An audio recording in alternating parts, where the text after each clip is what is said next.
In early 1982, the biggest news by far in Minocqua, Wisconsin, was a series of bank robberies that had all 3,300 residents looking over their shoulders and clutching their wallets anytime they stepped foot into one of their local banks. But when Minocqua Police got a frantic 911 call from Park City Credit Union on the evening of April 28th, what they would find inside was far worse than a robbery.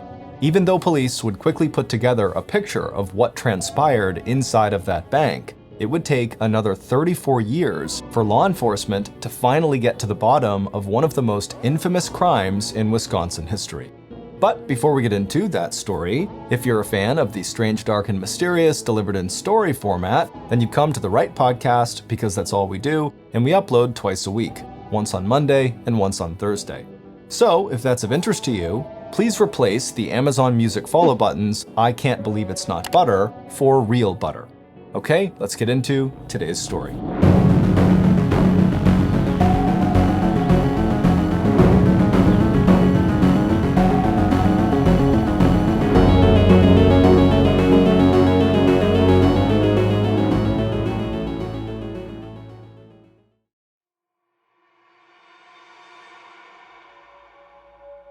"33-year-old Barbara Mendez looked down at the blank piece of paper in front of her.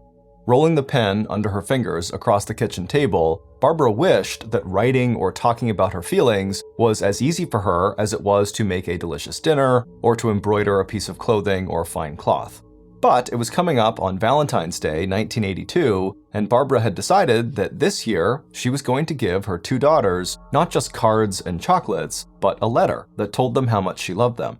Both the girls were at or close to the point where they were becoming teenagers. Dawn was 13 and Christy was 11. And more, Barbara could feel them beginning to pull away from their parents. Not that the girls had ever given Barbara or her husband Robin, known to everyone by his nickname Bob, any trouble, and the pulling away that Barb sensed now was not rebellious or painful. The girls were just growing up, and Barb knew from her own childhood, and now her perspective as a mom, that the time all of them were spending together now in their modest but cozy house tucked away among the woods would not last forever. Taking a deep breath, Barb stopped rolling the pen, she picked it up, she pressed the point carefully onto the paper, and she began to write. She opened with, "My daughters." 5 sentences later, and Barb was finished. Relaxing her grip on the pen, she read over what she had written. Then she put her pen down, she folded the letter, and slipped it into its envelope. But before getting up from the table and getting started on her to-do list of household, church, and work tasks that never seemed to end, Barb turned toward the window and looked out at the cold and snowy Wisconsin winter. She and Bob had lived in Minocqua, a town with 3,300 residents and only 3 traffic lights, ever since their marriage almost exactly 14 years ago on March 2nd, 1962. But even though it was so small, Minocqua was still bigger than the town where Barb had done most of her growing up. Not long after she'd been born, more than 200 miles to the south, in the bustling county seat of Manitowoc, Barb's parents had moved their family up to Boulder Junction, a tiny town of fewer than 500 people. Even if Barb's father, an aircraft mechanic who had served in the Navy during World War II, and her mother, who had stayed home to take care of Barb and her 3 sisters, had not been fairly conservative and religious people, Boulder Junction was so small that Barb might not even have heard about a lot of the cultural, political, and technological changes of the 1960s that started just a few years before Barb and Bob had gotten married. So, while other young couples in other parts of the country might be experimenting with sex, drugs, and rock and roll music, Barb and Bob had settled here in Minocqua, in their 3-bedroom house located just a half-mile away from sleepy Route 70 and the family-owned upholstery business where Bob worked. And for Barb, who was quiet and shy, this life suited her just fine, because Barb had never really needed that much anyway to make her feel grateful and blessed. Staring now at the snow-covered pine trees outside, Barb thought ahead to the arrival of spring and summer, and how she and her girls had always made the most of those 2 magical seasons, going out together to pick the berries that Barb would make into jars of fruit jellies and preserves, and enjoying the lakes that Minocqua was famous for in this part of the Northwoods. And always, as the girls got older, Barb had made a point of welcoming her daughter's friends for playdates and sleepovers and doing everything she could to make sure that Minocqua felt less like a small town that people couldn't wait to leave and more like the storybook version of Little House on the Prairie, where childhood was wholesome, fun, and safe. In fact, the biggest transformation in the social lives of Barb and Bob Mendez and their 2 kids had happened 3 years earlier, and it had nothing to do with popular culture and trends, and everything to do with the family's spiritual life. That was when Barb and Bob, along with a handful of other passionate believers in a conservative Christian denomination called Assemblies of God, had helped found a church of their own. Located about 8 miles west of the Mendez house, the new church had very quickly become the center of the family's social as well as spiritual life. Barb had become a Sunday school teacher, and Bob, who was more outgoing than his wife, was one of the church's youth group leaders. For all the Menendezes, church was where they formed their closest friendships. That's where Barb's older daughter, Dawn, could spend time with her best friend Jody, whose father was one of Bob's best friends. Barb's best friend was also a very active member of the church. Sherry Anderson, whose husband, Wendell, was the pastor, was as close to a confidant as the very private and reserved Barb Mendez had. It had been with Sherry's support and encouragement that Barb had picked up a part-time job starting about a year ago, working as a teller at the Park City Credit Union, which was located roughly halfway between the Mendez home and the Assemblies of God church. And suddenly, with that job, everything Barb could have wanted was within a 10-mile radius of where she sat right now. The church where she worshiped, the bank where she worked, and the family business where Bob worked installing carpets and upholstery. Every member of her family had become well known in this community. Bob out riding his motorcycle to work with his toolkit strapped on the back, the girls going off to school each day, and Barb herself, whose friendly manner and shy but beautiful smile had made her a favorite among the members of Park City Credit Union. But right now, as Barb continued to stare out the window of her kitchen, the Valentine's Day letter in its envelope on the table in front of her, she wondered exactly when and how her life seemed to have slipped out of its perfect frame. There were the recent bank robberies in the area, practically unbelievable in a town that hadn't seen a murder since 1935, and very few violent crimes of any type, and Barb had to admit that even though only one of those robberies was still unsolved, she felt scared every time she saw a customer in the bank who behaved in any way that struck her as out of the ordinary. But Barb also knew that her real trouble lay much closer to home. In fact, she worried that it lay right inside one of her favorite places on earth, the Assemblies of God Church. And lately, when she entered the worship area that meant so much to her and that had been her place of comfort and strength, Barb was now finding excuses to slip away so she could sit by herself in one of the meeting rooms, doing her best to hold back tears. 2.5 months later, on Wednesday, April 28, 1982, Barb packed the family car in the lot right behind the Park City Credit Union, located on Highway 51 in the city of Minocqua. It was a clear, sunny day, cold in the morning, but by afternoon, the temperature was supposed to double. As Barb closed the driver's side door of the car and headed for the bank, she was glad that after the long Wisconsin winter, it was finally starting to warm up. But despite the spring weather and sunshine, when Barb walked inside into the work area of the credit union, she had to force herself to smile as she said good morning to her boss, credit union manager Helen Gray, because the last 2 days had been hard for Barbara. 2 days earlier, on Monday the 26th, there had been an embarrassing incident at the Bible study meeting that Barb and Bob had gone to at a church member's home. And on the very next day, Tuesday, April 27th, Barb had a long phone conversation with her friend Sherry, the church pastor's wife. Barb could not bring herself to tell Sherry the real secret that weighed so heavily on Barb these days, but Barb did manage to reassure her friend that soon Barb would be taking steps to resolve the problem, and when that was done, Barb would be feeling much better.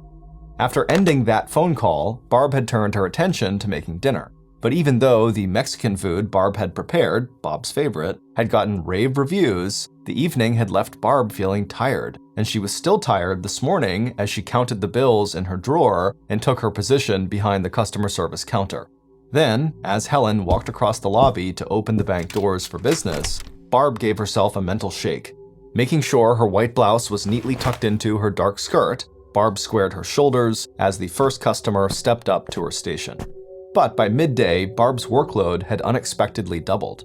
Helen, the bank manager, had started to feel sick, and by 1 p.m., she felt so bad that she and Barb had decided that Helen should just go home and let Barb finish out the day and close the bank on her own. About 4 hours after Helen had left, Barb was helping the last customer of the day, one of the members of the credit union's own board of directors, who was there to convert $55 in change into dollar bills. Even if Barb hadn't been alone for half of her shift, that Wednesday still would have felt like an unusually stressful day, because that afternoon, Barb had had a scary interaction with a customer named Thomas Bowes, who kicked up a fuss when she told him that because he wasn't a member of the credit union, she could not cash the check he had handed to her. When he came back a second time after filling out a membership card and Barb did cash the check, his irritability and the argument he got into with his brother, who was with him, made Barb wish she was not alone behind the counter. All she'd been able to think about were the 2 recent bank robberies in the area and the fact that the suspect in one of those robberies was still on the loose. Chatting now about that encounter with the credit union board member, Barb relaxed a little as she rolled the last of the coins into its paper sleeve, handed over the dollar bills in exchange, and then walked her final customer to the door. As she watched the man cross the parking lot and get into his car and wave back at her, Barb felt a rush of relief that it was finally 5 o'clock and her workday was almost over. And after locking the door behind her, Barb headed back to the office to start entering that day's transactions into the balance sheet. But Barb hardly had time to sit down, catch her breath, and pull up the credit union balance sheet to make her first few entries when she heard a knock on the front door of the building. Startled, Barb dropped her pencil and looked up. But the entrance to the bank wasn't visible from the desk where she was sitting, and the only way to see who was there knocking was to get up and walk past the service counter and out into the lobby and waiting area. Barb looked at the time. The bank had been closed for almost 15 minutes, but even as Barb was deciding whether she should go to the door and see who it was, or, still thinking about the recent bank robberies, call the police, she heard the knock again. And this time, she thought she could make out a voice she recognized. Taking her hand away from the telephone on her desk, Barb waited a few seconds for her heart to stop racing. Then, the 33-year-old wife and mother of 2 stood up, made a wide loop around the counter, and headed for the front door. A little over 2.5 hours later, at close to 8 p.m. that night, the first police and emergency medical vehicles were pulling up in the parking lot outside the City Park Credit Union, sirens on and lights flashing. There to meet them was the credit union manager, Helen Gray, who had placed the 911 call to the Minocqua Police Department a few minutes earlier at 7:43 p.m. Still in a state of shock, Helen walked into the credit union with police officer Norm McMahon and led him behind the service counter to a space between one of the staff desks and the bank safe located behind the desk and against the side wall of the bank. Sprawled inside of that space, police found the brutally beaten body of Barbara Mendez. And even as Helen and the police officer stepped back to let medical technicians check for signs of life, it was clear that Barbara was dead. Her wavy shoulder-length brown hair was matted with blood, and the left side of her skull, face, and ear showed cuts and drag marks from whatever weapon had been used to kill her. From the position of her body, it looked like Barb's attacker had struck her from behind, and at some point during or after the attack, the murderer had rolled her body over so she was lying across her left arm, while her right arm, the fingers curled upward in a loose fist, was stretched out along her right side. Blood from Barbara's injuries had spread out in a wide pool around her head, too much to be fully absorbed by the thick carpet underneath her. The cash drawer at the counter where Barb had worked that day was open, and a total of what would turn out to be $2,700 was missing. The Minocqua Police Department may not have investigated a homicide in almost 50 years, but Officer McMahon's training kicked in right away. After giving directions to secure the crime scene and get crime scene techs to the bank as soon as possible, one of Officer McMahon's first calls was to Barbara's husband, Bob. It had been Bob who had called the manager of the credit union earlier that evening at 7:15 after Barb had failed to show up at church for the 7 p.m. Wednesday service. Even though Barb had called him earlier that day to say that she would be working late, She had also told Bob that she'd be home in time to pick up the girls and join him at church for the 7 p.m. service.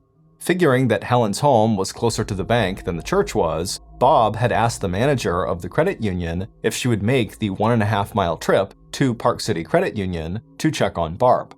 Already feeling guilty that she had left Barb alone to close up the bank that evening, Helen immediately hopped into her car with her daughter and did what Bob asked her to do. And just 27 minutes later, Helen had made her gruesome discovery, and with shaking hands, she had dialed 911. But even as police were setting up a perimeter of yellow crime scene tape around the bank and arranging for Bob to identify his wife's body, investigators from both the Minocqua Police Department and the Oneida County Sheriff's Department, which had also responded to the emergency call, had already put together 2 possible theories that would explain the crime scene and Barb's murder. The first theory was that Barb had been the tragic victim of a bank robbery gone wrong. That theory fit neatly with the fact that there had been a recent rash of robberies in the area, that the perpetrator in one of the robberies was still at large, and that approximately $2,700 was missing from Barb's cash drawer. The second theory was that the motive for the murder was personal, and that Barb's attacker had made off with the money so it would look like a robbery. This theory, that Barbara knew her attacker, would explain why there was no sign of forced entry into the credit union, why the assailant had not taken any of the $17,000 in cash that was sitting in plain sight inside the open safe just a few feet away from Barb's body, and why Barb's attacker was apparently able to walk right up behind her and strike her on the back of the head. Over the next 2 months, officers from the Minocqua and nearby Rhinelander police departments, along with the deputies from the sheriff's department, had a total of 10 investigators working more than 12 hours a day on the Barbara Mendez homicide. With other officers also donating their off-duty time to help, law enforcement would interview more than 100 witnesses, as well as follow up on a barrage of tips and rumors. They had questioned people who had transacted business at the credit union that day, as well as shoppers and store owners at the business center near the bank. They had combed the wooded areas along Highway 51 where the credit union was located, looking for a murder weapon they did not find, and they had collected as much physical evidence from the crime scene as possible without coming up with any blood samples or fingerprints that would lead them to a possible killer. But despite the hours that law enforcement had poured into this investigation, by mid-May, 6 weeks after Barb's death, police investigating both theories of the crime had hit one dead end after another. As the husband of the victim, Bob Mendez was automatically at the top of the suspect list. But Bob was also among the first suspects that police had to cross off their list. From the time Bob arrived home from work at Lakeland Upholstery at about 5 p.m. until sometime after 8 p.m. when he arrived at the Park City Credit Union, Bob could account for all his actions and whereabouts. Bob's alibi was confirmed 3 days later when they followed up their initial interviews with Bob and Barb's daughters, Dawn and Christy, with long interviews at the police station where they took down the family members' formal statements. Both Dawn and Christy, who had gotten home from school on the day of their mother's murder at about 4:20 p.m., had seen their dad come home about a half hour later, just before 5 p.m. Just after 5, their dad had passed along a phone message from their mom telling them she'd be home by 6:15 or 6:30. And since Dad would be riding his motorcycle to church that evening, Barb would drive the girls to the 7 p.m. service with her. After that phone call, Bob and the girls had a quick dinner of tacos. Dawn's best friend Jody had also spoken to Bob around 5:15 or 5:30 when she telephoned the Mendez house, and Bob had answered the phone. After that, Bob had showered, dressed, and then hopped on his 1979 Honda CX-5000 motorcycle and left for church, where church members would see him at about 6:20 p.m. But aside from confirming that Bob did not leave the church again until he got the call from police that Barb was dead, members of the Assemblies of God Church just did not seem that eager to share information about each other's lives and church politics or gossip with police. And Barb's funeral service, which was held on the same day that Christy, Dawn, and Bob were all formally interviewed, did not offer any clues about Barb's personal life either. As a few police officers watched from their seats in the back of the church, 300 mourners filled into the sanctuary of the Assemblies of God on Town Line Road. Pastor Wendell Anderson described Barb as, quote, a woman who had committed her life to the Lord, end quote, before reading some of Barb's favorite verses from the Bible. The next day, the local newspaper would quote one of Barb's friends and fellow church members as saying that Barbara's death, quote, did not fit her life in any way, end quote. And then, this friend summed up the fear that had gripped the entire town of Minocqua in the wake of Barb's murder, the first homicide the sleepy town had seen since 1935. Quote, it's all just horrible, end quote.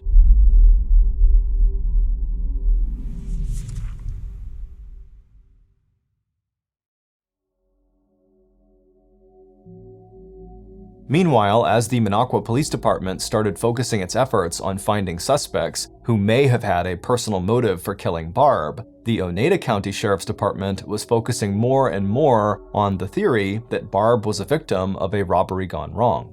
And for them, suspect number one was Thomas Bowes, the argumentative man who had visited the Park City Credit Union 2 times on April 28th, the day of Barb's murder. Because, as police soon discovered, Thomas had a prior criminal conviction from 5 years earlier for committing a robbery without a weapon. And when Thomas Bowes' wife, Judith, started changing her story about her husband's activities and whereabouts on the day of Barb's murder, police zeroed in on the man at least one officer privately described as more of a, quote, goof than a danger to society. But, like all the other leads police had uncovered in the case, the Thomas Bowes lead would dry up 9 months after Barb's murder in the end of January 1983, when Thomas passed a lie detector test. And meanwhile, other leads involving other robbery suspects would also hit a dead end. But by the fall of 1982, 3 months before Thomas Bowes was crossed off the suspect list, residents of Minocqua were all talking about a different crime that had just been reported in their local newspapers. And like Barb's death, this crime also involved a member of the Assemblies of God Church on Township Road, the same church that Bob and Barb had helped found 3 years earlier. In October 1982, 6 months after Barb's murder, the church was rocked by an allegation that one of its members had been sexually assaulting a 14-year-old girl. The charge resulted in the perpetrator being sentenced to 4 years of probation, but the scandal also had the effect of breathing new life into the stalled investigation into Barb's murder. Law enforcement had no evidence that linked the two crimes, but officers decided to take another run at interviewing church members about what might have been going on in the church at or around the time that Barb was killed. They also re-interviewed Bob. Barb's husband had raised eyebrows when he'd started dating a new girlfriend earlier that fall, but when police re-interviewed him in October, nothing about his alibi or about the statements his daughters had made to police 6 months earlier had changed at all. And by the spring of 1984, 2 years after Barb had been murdered, the investigation into her death once more stuttered to a halt, and the key players in the drama were all starting to move on with their lives. On March 10th of 1984, Bob had remarried, and his new wife had moved into the Mendez house, where she would do her best to fill the terrible hole that Barb's death 2 years earlier had left in the lives of Barb and Bob's daughters, Dawn and Christy. Meanwhile, the sex abuse scandal at the Assemblies of God Church would fade from the headlines. The $5,500 reward for information leading to a conviction in the murder case of Barb Mendez would go unclaimed, and contributions to an educational fund for Dawn and Christy would slow to a trickle. The only other progress in the investigation would be DNA tests that cleared rather than convicted one remaining suspect in the rash of robberies that had occurred near the time of Barb's death, along with a visit to the police from a Minocqua resident who dropped off a particular tool that they thought might match the type of weapon that had been used to beat Barbara Mendez to death. So this tool that was dropped off was an example of what the murder weapon could have been, not the actual murder weapon. Investigators established the Minocqua resident's alibi. They took a picture of the tool, made a note, and filed the information away inside a case file that now included thousands of pages. And if it hadn't been for the sheer persistence and determination of Barbara's own daughters, that huge case file might never have been opened again. Because, in the course of getting on with their own adult lives, both Christy and Dawn had joined forces and become determined not to rest until they had discovered who had killed their mother. Starting back in 2002, 20 years after Barbara was murdered, Dawn, now 33 years old, and Christy, now 31 years old, began a relentless campaign aimed at getting police to reopen the investigation into their mother's death. That included writing a letter in 2016 to the producers of the true crime television show titled Cold Justice, asking them to take a look into the unsolved murder of their mother.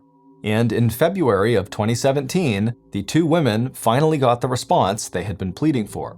35 years after Barb's murder, and almost a year after dropping that letter off in the mail, the Cold Justice team of investigators accepted the challenge. And 1 year after that, police, with the help of the investigators from Cold Justice, finally closed in on a murderer who had eluded them for more than 3 decades. When the arrest came on February 6, 2018, nearly 36 years after Dawn and Christy first learned that their mother was dead, it was the result of an intense 2-week-long partnership between Cold Justice and the Oneida County Sheriff's Office. During those 2 weeks, the team of investigators reviewed the entire case file on the murder of Barbara Mendez from beginning to end. And after hiring a forensic weapons expert to help identify what instrument was used to kill Barb, and talking again with 3 key witnesses, as well as Barb's old church friend Sherry Anderson, wife of church pastor Wendell Anderson, police uncovered the truth about one of the most infamous murders that has ever occurred in the Northwoods of Wisconsin. Based on that investigation, here is a reconstruction of what happened to Barbara Mendez on April 28, 1982. By the time 33-year-old Barbara Mendez had closed and locked the door of the Park City Credit Union on that Wednesday evening in late April, she was physically and emotionally exhausted. She'd been thinking over the events of the last several days and about the concerns she had shared with her friend Sherry when they talked by phone just the night before. But Barbara had not told Sherry everything, and even now, knowing what Barb did, Barb wasn't sure that Sherry or anyone else at the church would really be able to understand the decision that Barb felt like she had to make. Walking back to her desk, Barb sat down and started making her first entries into that day's bank transaction record. The quicker she could get this done, the sooner she would be home with her 2 daughters, and the sooner they would all be at the 7 p.m. church service where Barb could talk again to her friend Sherry. 10 minutes later, the sudden and unexpected knock on the front door of the bank made Barb jump.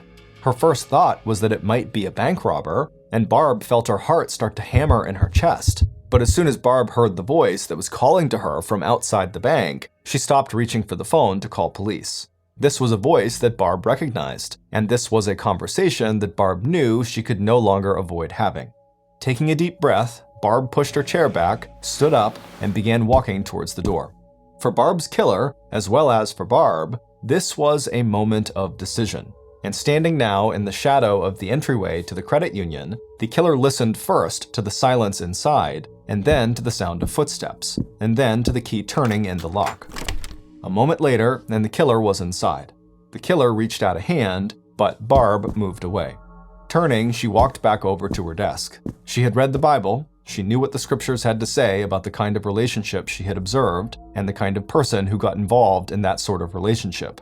Their conversation did not last long. The killer had denied everything, but Barb had spent weeks watching and listening, and Barb could no longer stand by and let this relationship go on. The killer stood in front of her and bowed their head. Barb reached down and picked up the bills she had collected out of the cash drawers. Signaling that the visit was now over, Barb turned her back and took 3 steps in the direction of the open safe. All she wanted now was to end this encounter, to finish her work, and to get home to her kids. But the killer could not let that happen. As soon as Barb had turned toward the safe, the killer reached into their coat pocket to pull out the metal pry bar they had hidden there. The flat end of the tool fit comfortably in their hand. At the other end of the shaft, the claw tip bent at an angle, giving the tool the same overall shape as a short flat crowbar with flat, sharp, beveled ends. Quietly, the killer took a single long step toward Barb's back. Once they were just within striking distance, the killer raised the pry bar high over their left shoulder and then brought it down with terrible force against the back left side of Barb's skull. Once Barb had collapsed to the floor, the killer stepped over to her body. Grabbing her right arm, the killer rolled Barb onto her side so her left arm was stretched underneath her chest. Tightening their grip on the pry bar, the killer bent down and began beating Barb's head and the left side of her face, dragging the curved end of the bar again and again through her hair and skin, making ragged cuts and scratches across her cheek and tearing away part of her left ear. The autopsy that would be performed on Barb's body the next day, Thursday, April 29th, would catalog a total of at least 17 blows to Barbara's head, all resulting in extensive skull fractures. The total absence of any defensive wounds suggested that the attack took Barb completely by surprise, and the first blow was so disabling that Barb never even had a chance to fight back or protect herself in any way. Now, looking down at Barb's body, the killer rested their palms against their knees. The pry bar in the fingers of one hand glistened red in the single overhead light. Waiting to catch their breath, the killer watched as the pool of blood under Barb's head widened across the carpet. And then, standing up, the killer set about making the murder look like the scene of a robbery gone wrong. In a few fast movements, the killer had grabbed a deposit bag from Barbara's desk that contained about $2,700 in that day's transactions, leaving Barbara's cash drawer behind the service counter open and empty. Pausing just long enough to make sure they were not leaving anything behind that could reveal their identity, the killer walked to the front entrance with the pry bar and bag of cash, and then, making sure not to leave any fingerprints, the killer slipped out of the Park City Credit Union. Glancing at their watch, the killer was surprised to find that the entire encounter with Barb, ending with her death, had taken fewer than 10 minutes. Still, it was the critical window of time, part of maybe 30 minutes that police would come up with as the time the murder was committed, and the killer knew they had to find a way to place themselves during this half-hour period far away from the credit union. But the killer wasn't worried. After all, teenagers did not really pay very close attention to what time it was, and the killer knew it would be easy to manipulate and coach the people closest to him into providing him with the perfect alibi. A few minutes later, just after 5:30 p.m., Bob Mendez, Barbara's husband and killer, arrived back at the family home on Hill North Dale Road. The bloody pry bar that he had just used 15 minutes earlier to murder his wife was securely locked in the toolbox on the back of his Honda CX-5000 motorcycle. And by the morning of May 1st, 3 days after Barb's death, the most important pieces of Bob's plan to cover up for his crime fell neatly into place.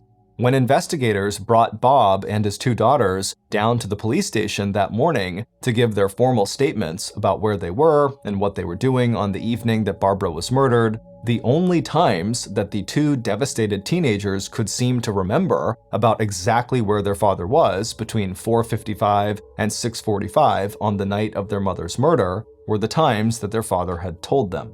Yes, Dawn and Christy told investigators, their father had been home before 5 p.m. Yes, he had stayed at the house until close to 6 p.m., when he had left on his motorcycle to drive to church.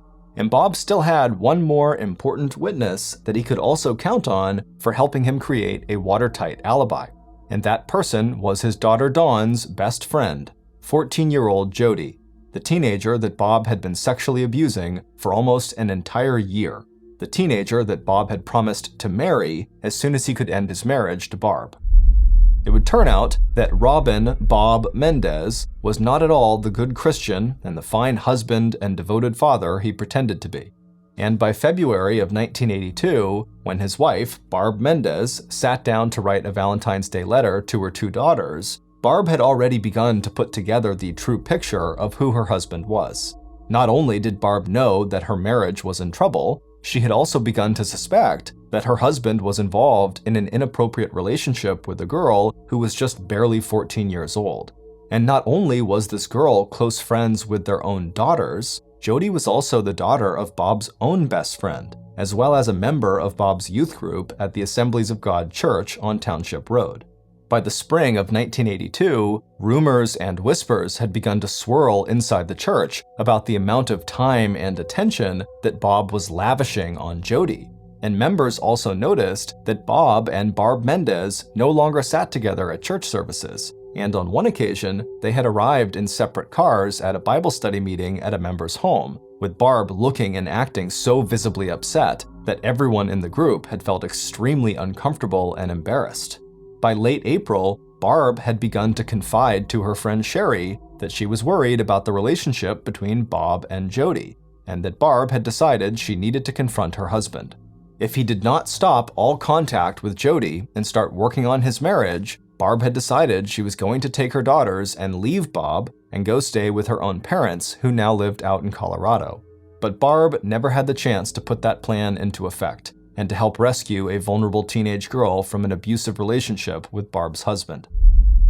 Instead, on April 28th, Bob, the only person aside from the bank manager who knew Barb would be closing the credit union alone that evening, showed up after finishing his work at Lakeland Upholstery at the Park City Credit Union. Armed with the pry bar he used almost every day and carried with him in his toolbox, Bob knocked on the locked door of the bank and called out to Barb, telling her that he needed and wanted to talk. And just a few minutes after opening the door to Bob, Barb had been beaten to death by her husband of 14 years.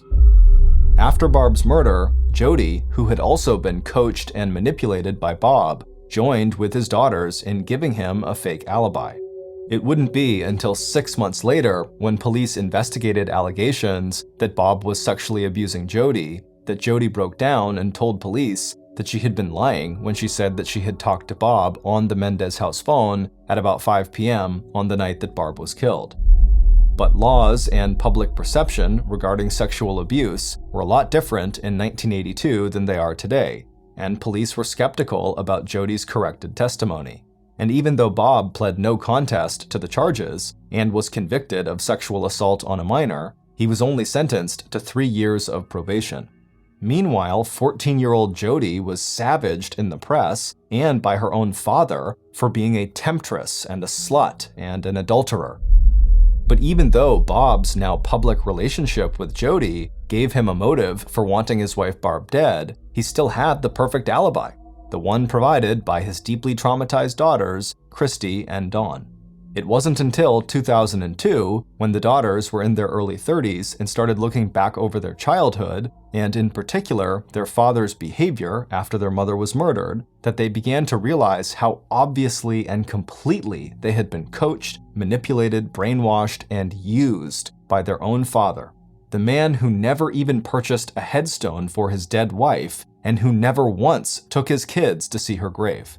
The man who had been seen by 2 different witnesses leaving the credit union on his motorcycle during the window of time in which the murder was committed, the man who suddenly had enough cash right after that murder to buy himself an expensive new motorcycle and who painted his motorcycle helmet a different color, the man who failed a lie detector test 5 weeks after the murder of his wife, the man who not only sexually assaulted their own good friend Jody, but who would later go to prison for 8 years for sexually abusing a 5-year-old girl, and the man whose own brother would go to the Oneida County Sheriff's Department in 2002 and suggest that the murder weapon they were looking for might be a pry bar, one of the tools that his brother, Bob Mendez, used so often at work that Bob took it with him everywhere in his portable toolkit.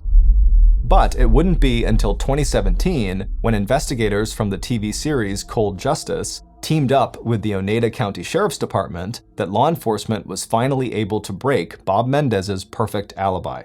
Not only did they now have the testimony of Bob's own daughters that the alibi was fabricated, they were also able to track down and interview Jody, the survivor of Bob's sexual abuse.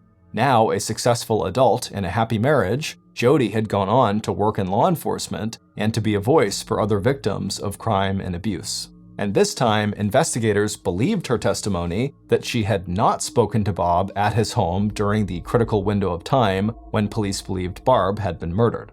On February 6, 2018, Robin Bob Mendez was arrested in the parking lot of a Minocqua Walmart store and charged with the first-degree murder of his wife, Barbara Mendez. On July 23, 2019, Bob Mendez was sentenced to life in prison. Because he was sentenced under guidelines in force at the time of the crime, 1982, he will be eligible for parole in 2039 at the age of 91. Included in the documents that Dawn and Christy had sent to the producers of Cold Justice when they asked the show's investigators to take on the unsolved murder of their mother was the Valentine's Day letter that Barbara had written to her daughters 35 years earlier. Barb's friends and family now believe that by mid-February 1982, 6 weeks before Barb was bludgeoned to death by her husband, Barb had begun to suspect Bob of sexual abuse, and that Barb herself may have felt that dark events were about to unfold in their lives. This is the Valentine's Day message that Barb wrote to 11-year-old Christy and 13-year-old Dawn with all of that in mind. My daughters. Sometimes mothers don't always take the time to tell their daughters just how much they are loved and appreciated. Our lives can go by so fast, and we will have missed so much together. So, on this Valentine's Day, I want to tell you how much I love you. You are so special to me as daughters. Have a nice Valentine's Day and every day. I love you, your mother.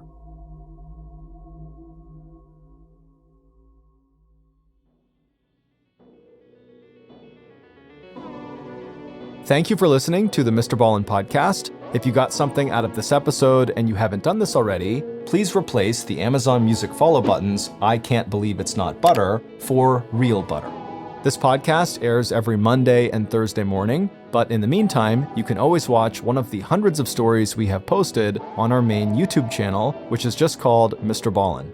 Consider donating to our charity. It's called the Mr. Ballen Foundation, and it provides support to victims of violent crime as well as their families. Monthly donors to the Mr. Ballen Foundation Honor Them Society will receive free gifts and exclusive invites to special live events. Go to mrballen.foundation and click Get Involved to join the Honor Them Society today. If you want to get in touch with me, please follow me on any major social media platform and then send me a direct message. My username is just @MrBallen, and I really do read the majority of my DMs. To check out our merchandise, to join our Discord server, or see what announcements are coming out of our studio, head on over to our brand new website, ballenstudios.com. So that's going to do it. I really appreciate your support. Until next time, see ya.